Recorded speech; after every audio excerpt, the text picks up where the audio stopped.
Welcome to the latest episode of Five on the Floor on the Five Reasons Sports Network. Thanks for joining us on your favorite podcast app. We are recommending that you stream us on Spotify or get us on Apple Podcasts. If you want to get the rest of the content in the Five Reasons Sports Network, then sure, check out the Five Reasons YouTube channel. Also, Off the Floor, that's our Discord server. Link is right here in the description. Bypass the Apple upcharge. Pay $2.99 a month. You can cancel at any time. I mean, for free agency week, you got to be there. Okay, we're going to be on the transaction channel, the main thing channel, talking about all the trades around the league, and of course anything that the Heat are involved in, you'll get it there first. So check it out. It's Off the Floor, link right here in the description. Also, Prize Picks, use the code 5FIVE, put down your $5, you get 50 to play right away. Legal in the state of Florida and many other places. And even with the NBA, NHL, and NFL on hiatus, there's plenty to play on Prize Picks. Check it out. Use the code FIVE. And now today's episode, and then Mercy, luxurious, Heat Nation, yeah, Mercy and Lago, down to Biscayne, yeah, five on the floor, ride for my dogs, where here's the thing, you can check the score, hustle hard, couple scars, wearing bubble frogs, down to Biscayne. Kept the floor playing, got it all band. Y'all seen the block, stop with one hand. And Pat we trust, it's about have the guts. We're here to bring the heat, y'all can hang it up. Welcome to Five on the Floor, a daily insider show on the Miami Heat and the NBA, featuring Ethan Skolnick, Greg Sylvander, Alex Toledo, Brady Hawk, and others from the Five Reasons Sports Network. Also, make sure to subscribe to Off the Floor for the most heat anywhere.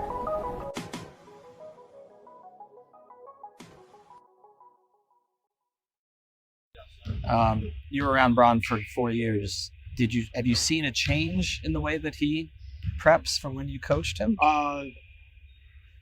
The one thing that, and it's this one I always tell people, that how do you do anything is how you do everything, and that still remains the same. With Bron, I remember in China when we got there in the preseason, we all got in late. None of us could sleep. And I woke up and decided I'll go to the gym. It's like 5:30 in the morning. I got in there, and of course LeBron is already in there. Mm-hmm. Same thing. Couldn't sleep with him. But that's part of his routine. Same thing happened in Abu Dhabi. We got there. It's just a long day of travel. Went in there at 6 o'clock. LeBron's already in there. And that's just consistently his routine every single day. Something that I'll continue to always tell my locker rooms until I'm done coaching. And that,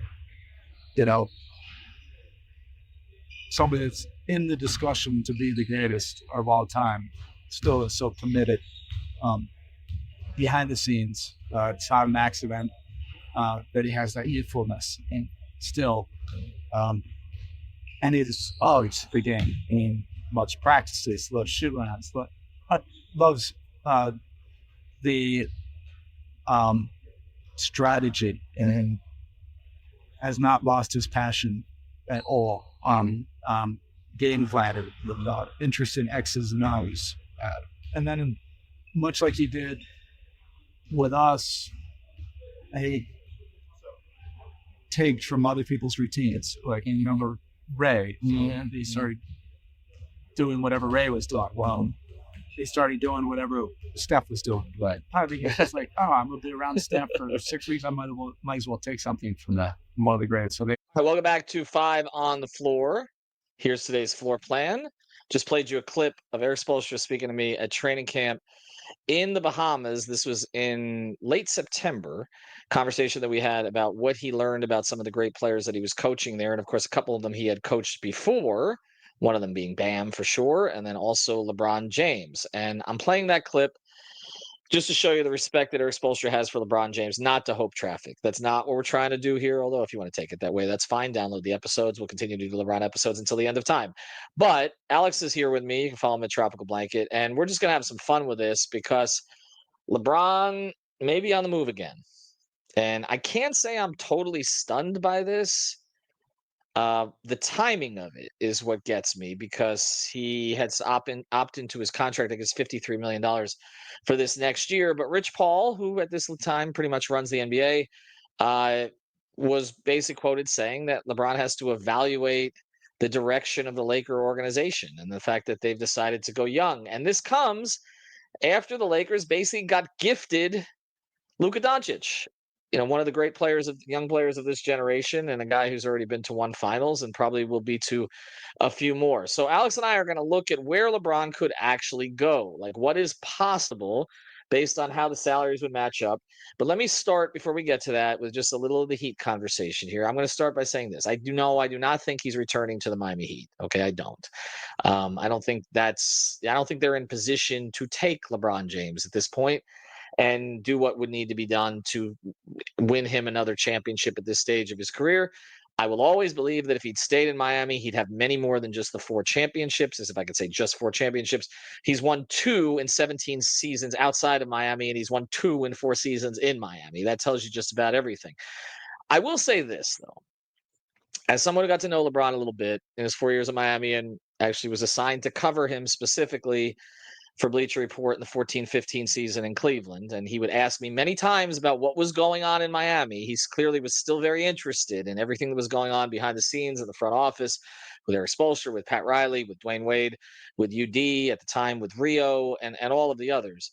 I can tell you, as somebody who knows people on both sides, that relationship has thawed considerably over the years. I was in Pat Riley's office last time I've been in his office, actually, the 14-15 season.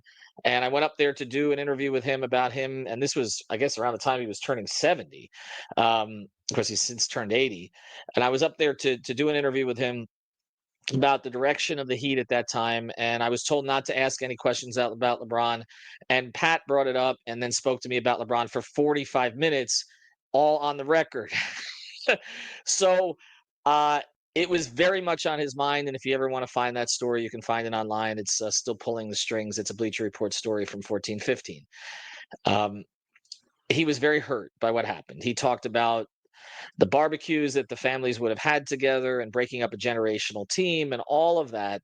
But I can tell you that on both sides, like I said, it has thawed considerably. Perhaps it's a case of having to deal with something after that was much more difficult, like Jimmy Butler. But I can just tell you that, again, there's not a lot of hard feelings in the Heat organization towards LeBron anymore. And just from knowing LeBron a little bit, I don't think there's any hard feelings from him towards the Heat anymore. And he has clearly, over the time, begun to respect Eric Spoelstra more and more. Various statements that he's made, language that he's picked up from Spo. He quotes the Riley thing, the main thing is the main thing, all the time. And he really likes Bam. So I understand why the hope trafficking may occur here. And that's why we played that clip of Spo. But Alex, just to start, we should do this just for the fun of it, like what a Heat package would look like, so we can start there. But I don't want to end there because then I know we're going to get aggregated saying that he wants to come back to Miami, which at this time I don't believe that that's what's going to occur. But I also don't think he'd mind it. Can I say that? I don't think he'd mind it based on his feelings for the city. Right, and appreciation for the organization and particularly for the head coach. Anyway, go ahead. What would it look like? How can they get Bron? Let's do that. Don't you worry. No, let's do this. How are they going to get Bron? Don't you worry. This is not even too complicated, despite what you may think, because of all the like recent apron rules and all the stuff that happened with Durant. That's the good thing about this, right? It's not very complicated. Now, you're not going to come out of this as a Heat fan feeling very confident that it's going to get done. So I'm going to give you a warning here. But this is the way to get it done, just financially. It is Andrew Wiggins. It is Terry Rozier. That's it. That works on its own, right? After that, I did the math and tried some things out, and they could theoretically throw in a couple of young players like Hawkins or Larson. Funny enough, Jovic and Ware's contracts literally wouldn't be able to work. Wouldn't work. Okay. If I remember correctly, I'll have to go in and check again. But for sure, Hawkins and Larson works in there. So if they wanted to do that, again, this is a very weird situation because of LeBron having the no trade clause. So if he theoretically just said, oh, trade me to Miami, they could theoretically, again, not saying the Lakers want this, get it done with Wiggins and Rozier. But it could also work if you want to attach Hawkins and Larson. Obviously, I don't know what would happen with the draft pick situation, if any. Like it's just hard to speculate what that would even look like because of the weird like situation where it's a 40-year-old star who's going to be making $53 million, right? On an expiring contract. So it's just a weird, and with the no trade clause again. So it's a very tough situation to try to like predict what that would look like the final outcome. But that's it. Like it's Wiggins, it's Rozier, maybe the addition of 1 or 2 young players, maybe picks. And I don't know. picks. But that's it. Right. There's no other. Because before Duncan was involved, if he opted in, but since he opted out, and maybe he's back, maybe he's not at this point. We don't know what's going to happen. But if they do restructure and bring him back, that would complicate things too as far as the LeBron trade. Because first of all, I don't even know what the restrictions would be on whether or not Duncan could be traded, how long, etc. But other than that, like he's going to be making. I'm assuming like half as much as what he was making before. That made him so much more tradable in this specific context. So yeah, it's very simple. It's Wiggins, it's Rozier, maybe young guys, maybe picks, who knows?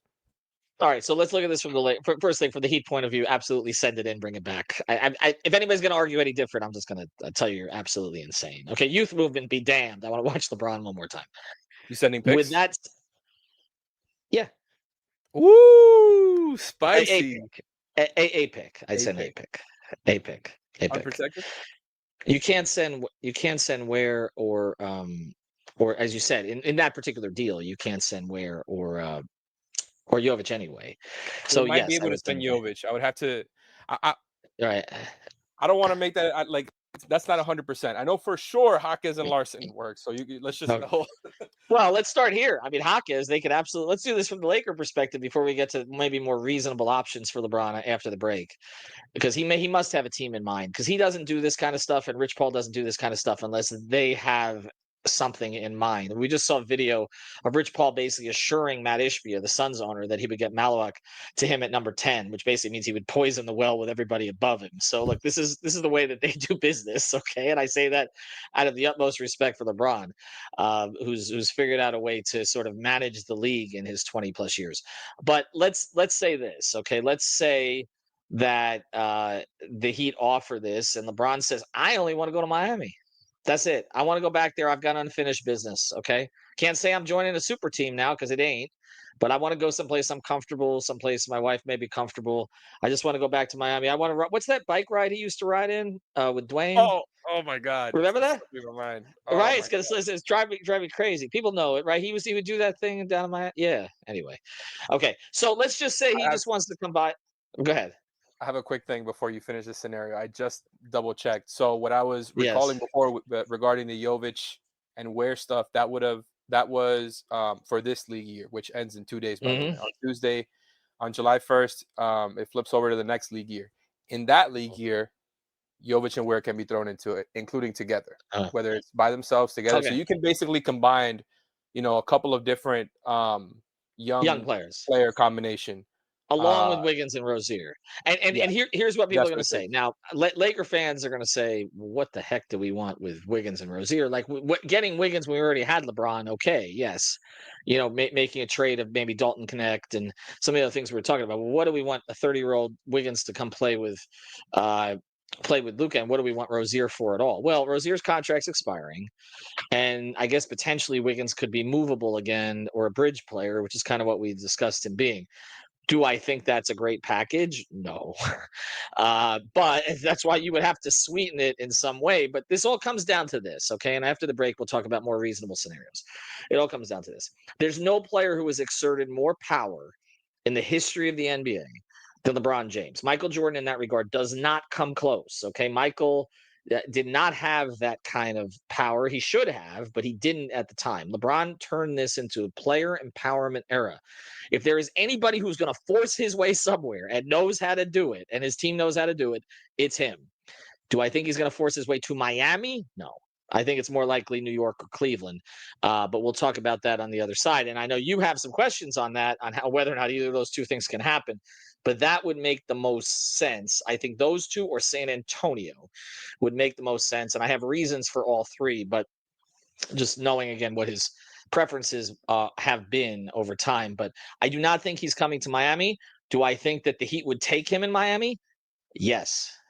I don't think there's any question about that. And do I think he's getting his number retired eventually?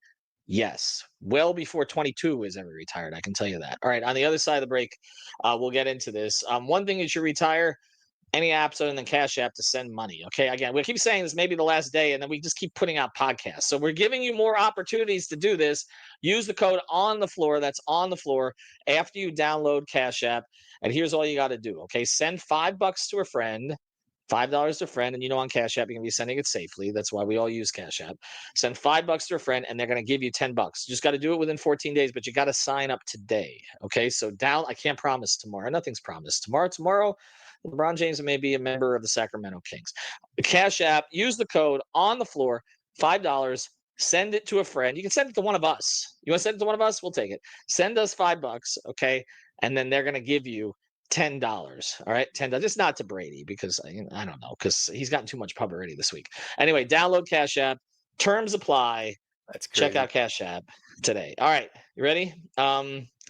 Here. Let me give you some team scenarios that I think could interest him. Okay, one is New York because he's always talked about the Mecca. They're close to winning, but they haven't won. And getting them over the hump. Okay, they don't even have a coach right now. It would be something though if they hired Dawn Staley, who they've reached out to, and then brought in LeBron James. I mean, there would be a lot of historic things going on there. I mean, if you're going to do it big, you do it there, I guess. I mean, I'm from New York originally, so it's I have mixed feelings about all this stuff. But he's always had interest in being there. He's always treated those games differently. It would be a hell of a way to end a career, I would think. Although I can't imagine if he falls short, what that would be like for him there. Could he actually get to New York? Yeah, theoretically. Okay. Again. Okay. So I spent a good amount of time earlier today. I don't know why, but once I started digging into like Heat possibilities with LeBron, I started trying to figure out like what would be actually realistic, hoping to narrow down some contenders. And there's actually pathways with a lot of different contenders. So the Knicks one is kind of tough. Like if I were a Knicks fan, I wouldn't like any of these, right? So the first one would be Cat for LeBron straight up, right? For as much as I've had doubts about Cat, and being able to build around a guy as your 5 who lacks so much on defense, I would really struggle with trading a guy like that, like of his caliber, who is that young, for a 40-year-old, to be fair. And obviously LeBron, is an anomaly when it comes to, other people his age. So I'm not trying to downplay him, but that's already a tough price to swallow if I'm a Knicks fan, in my opinion. Then the other two are just not that much better. It's OG plus Mitchell Robinson plus Tyler Kolek, who they drafted last year, which is whatever. Right. You're giving up OG, I mean, who's one of the premier, like star role players in this league. Yeah. And he gives you, he gives you elite defense, can score 20 for you, can guard so many positions. The Mitchell Robinson thing and Kolek, like that's obviously more reasonable to deal with that price. But just in general, like there's no like Knicks fans would price. There's Knicks no cheap price here for the Knicks. Yeah, but Knicks fans, Alex, would do that. They do that. I get that. Like it's LeBron. I'm not saying you don't consider it, but it's just not. There's no like easy, like send it in all day long. Right. The other like one Wiggins is like Wiggins and Rozier. Basically. Exactly. Okay. The other Knicks one is Mikal Bridges plus Hart plus Deuce McBride plus Kolek plus the other guy they drafted last year, who I don't want to butcher his name here. Yeah, I know you're talking about. Yeah, I'm not gonna try it, but yeah, I get you. Like it just in general, like you're either trading away the second best player in your team, or you're trading away the third or the fourth along with it. Like it's palatable, but none of these, like you're gonna have to risk something because you're trading multiple pieces for a 40-year-old again. Well, I also have the question on fit. I hate to do this because it's LeBron, but I do have a question on fit when the ball is in Brunson's hands all the time, right? Like I don't like Brunson played with Luka, right? Okay, now LeBron's played with Luka. Brunson played with Luka. Ball's in Luka's hands a lot. There were questions about how Luka and LeBron would work. I think it worked fairly well. I don't think that was the huge problem with them in the playoffs. But that would be a bit of a question for me. But if you're just asking if Knicks fans would do any of this, yeah, come on. Yes, they would do. They would be in on it. I don't know that it would win them a championship, but they'd be in on it. I believe that. All right, so let's pivot off the Knicks. Let's look at Cleveland. because I always thought there was a chance he'd go back one more time. I did. There's just so many ties to that community. He doesn't have to win again, so there'd be less pressure there. He'd be celebrated in his last season there. Just for the vibes, I kind of feel like that makes some sense for him. That's the other part about the Miami part that is tough, because if he finishes in Miami, then it feels like Miami was equal in his heart to Cleveland, and I don't think he wants anybody to think that. But if he goes back to Cleveland a Well, he third spent a time, lot goes more back to time in Ohio. Cleveland, so I don't know how equal it is. Well, and there was the whole Cleveland Akron thing, and of course they did burn his jersey and pee on his face in urinals and all the things that they didn't deserve him again and send racist letters, or the owner did. But he went back. So so if he went back then, I mean, why would he not go back now?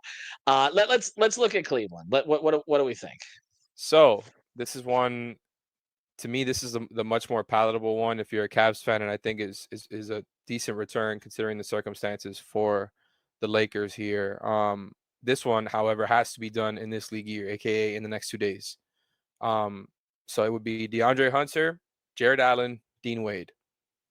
That's the one. And then the other one that Yossi Goslin threw up on Twitter, who we had on the show the other day, would be in the upcoming league year, but it would be Garland instead of Dean Wade, along with Jared Allen, along with DeAndre Hunter.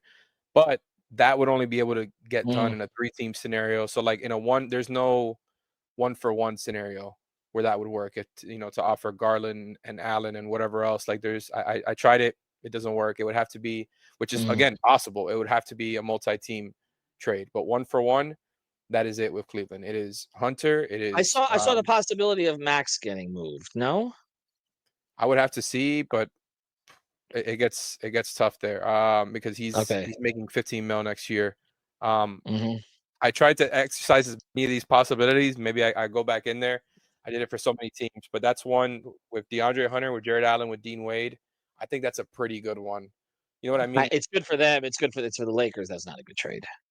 No, I get it, but like none of these, I don't think you're gonna get a great return. I mean, at least from the Knicks, the Anunoby trade, like you're getting a young piece who's a borderline all-star player, right? That's like a great player for a win now team for sure. Yeah, who would do a lot of dirty work that Luka's and a great lob big for Luka. Like Mitchell Robinson, I could easily see having a career year playing next to Luka. Yes, like that one I can see making sense for the Lakers. Obviously, OG Anunoby, who hates doing media, by the way, would not excite people from a personality standpoint, but as a player, like next to Luka, yeah, I could see it.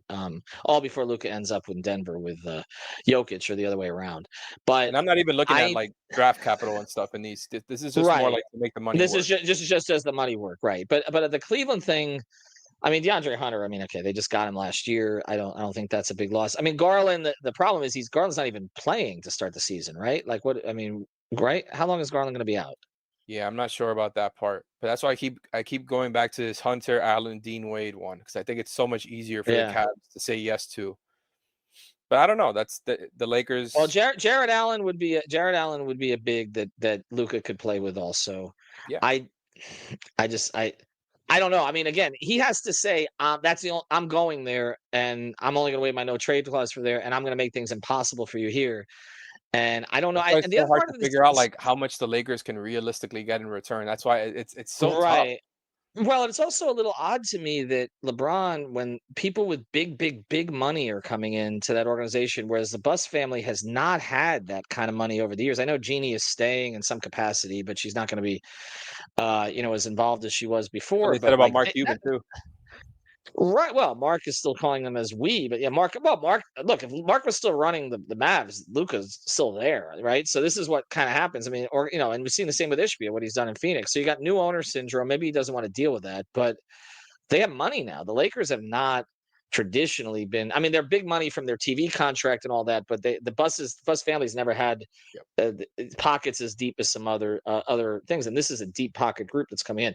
Okay, let's go to one more. I just want to throw out there. You may have a couple others we can just throw out rapid fire here. Yeah, I was going to say. No, I was going to. Well, we should put them on Discord. What is San Antonio? They've been on Discord. I put up all these possibilities on Discord, but San Antonio, that's just another tease for everybody to go check. Because I can see LeBron. I just can see LeBron I can see LeBron looking at them in the same way KD did. And I know Pop's not coaching, but LeBron loves that man. And he's still involved in that organization. He knows he'll get stability there. And like I could see LeBron taking joy in anointing the next, right? And Wemby has got to be a joy to play with. And I just think they'd connect. So so throw that one at me. So the one that I put together for the Spurs would be Devin Vassell and Harrison Barnes. And then this is kind of similar to what I was talking about before. That's awful. Whereas they can throw in like a Jeremy Sohan, maybe another smaller contract, like essentially like rookie scale deals if the Lakers want that, if the Spurs are interested in that. And again, not including the draft capital, but the basis would be Vassell and Harrison Barnes. And I'm with you on the Spurs. Like that would be a home run for LeBron. Like if you're trying to move on and, win a championship, like obviously the Spurs are pretty built to do that next season. We'll see how it actually looks, how it all comes together. But they're projected to be a pretty damn good team this season. Isn't De'Aaron Fox clutch? I believe so. I believe he is, right? Hold on. Always got to check these things.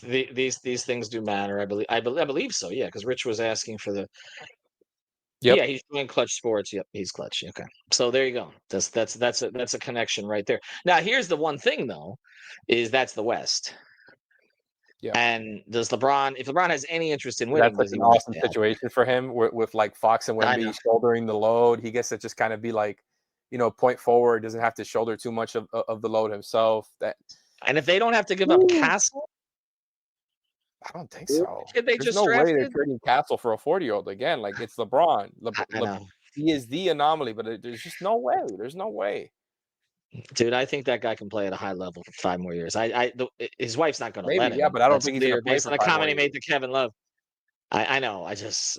But yeah. I mean, by the way, for those who don't know, and I'll let you do one more, and then I do got to go. This all came out because of, some of it came out because LeBron was at dinner with Savannah and Kevin Love's wife in New York. And there's audio that someone posted out of that, which he says that Savannah's going to make him retire in a year. So that's where that part of this comes from. But it's good to see Kevin Love recruiting on his off days. Good to see that. I was going to say, let me find out he's been recruiting, man. Shout out to him. But no, the other thing that came out, like this isn't verbatim, but there was something in that, like right before he says the 1 year statement about retiring in a year, he says that he wouldn't mind looking at or living in. I was trying to figure out which one he said, but it was one of those two. I think he said New York. He said New York. Right? No, that's what I was going to say. He was saying, I wouldn't mind looking at or living in New York. I couldn't tell which exactly was the verbiage, but that was like part of it. He said it very like casually, like they had been like. No, he's always been fascinated by New York. I mean, why wouldn't he be? Like, I understand it. Like if he should play anywhere else at this point, I know Heat fans are going to hate me for this. If he's going to play anywhere else he hasn't played before, that should be it. That's where it ended. I like the Spurs situation better for him to actually win, even though it's yes. The West. I don't know. It's also in the West. It's in the West. That's the only thing. But if you're talking about New York, like if you're looking at doing something historic, okay, getting the Knicks their first championship since the early 70s in 50 years, that would 72, 70 and 73, right? You're talking about that would be 53 years to cap it off. That would be the ultimate. But of course, if he misses 45 games with ankle injuries, then it's not going to look so great. All right, I'll let you do one more. What's your favorite of all of the others? What's your favorite? Can I just speed through these and we not like break down individually? Yes, that's just fine. To give everybody a quick rundown. Go ahead. The opposite of what you just said would I feel like would be the Thunder, where like they trade Hardenstein and Dort, or Hardenstein and Caruso. Maybe they do Dort and Caruso and Isaiah Joe. Can't go there. Like that's like he just won a title. They just won a title. Can't go there. Can't go there. That would be disgusting. That would be as worse than what KD did. Because that would be worse. I don't see that one happening either. The Mavs who have been kind of a sneaky X factor in a lot of stuff for the past year, very unexpected moves, and obviously some history, some trade history. With Luka? Yeah, he'd switch with Luka. That'd be pretty funny. That would be pretty hilarious. Also West. He's just playing on like a better version of what the Lakers used to be. Like now he's with AD again, but now with Super Flag. And Kyrie. And Kyrie. Oh, I don't know. And Kyrie. Yeah, that would be nuts. But Nico Harrison is his GM, so he's gonna F that up. Okay, so I Yes and no. I don't think so. No The state trade tax package though. would be Clay, Gafford, PJ Washington, and then they could add in like a Max Christie or another young player if they wanted to. That's trash. He would have to say, "I'm absolutely only going to Dallas." You That's can't the reward thing. Nico Harrison. They've already rewarded him once. He just made one of the worst trades in NBA history. That He's would acting be like he planned to get Cooper Flag. Like he wants fans to be grateful. I'm like, grateful for what? Okay, they basically got a lottery ball to go the right way. All right, all right. give me another one. Can I speed through these last ones really quick? All at Yes, once, go ahead. and then you give me your Yes. final thoughts. Because not, I don't want to keep delaying you. So basically, the Suns one, very simple. Bradley Beal. That's it. They can add picks. That's it, right? People have been speculating about the Suns because of all that stuff you mentioned before with Rich Paul and the Suns, and the new owner syndrome. People are speculating that's a team that LeBron could have a lot of like influence in. That they have a lot of clutch clients already on the roster. So I'm not sure about that one, but that's just throwing it out there. The Warriors, nightmare. Of course, another easy one. Yeah. Jimmy Butler, straight up. That would be fantastic, right? And do you think Jimmy would? I thought of that. Do you think Jimmy would mind it? I don't. I mean, it's there's worse. Play with Luka. Play with Luka in LA. Yeah, like he has a house in San Diego. He has a house in San Diego, right? It put him 2 hours away. That's not bad. And then the last two, and considering he'd be flying private planes to games, right? That's what he does. So he doesn't even need to. Just fly in from San Diego when he feels like it.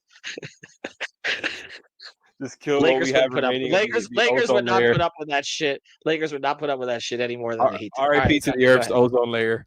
Yeah.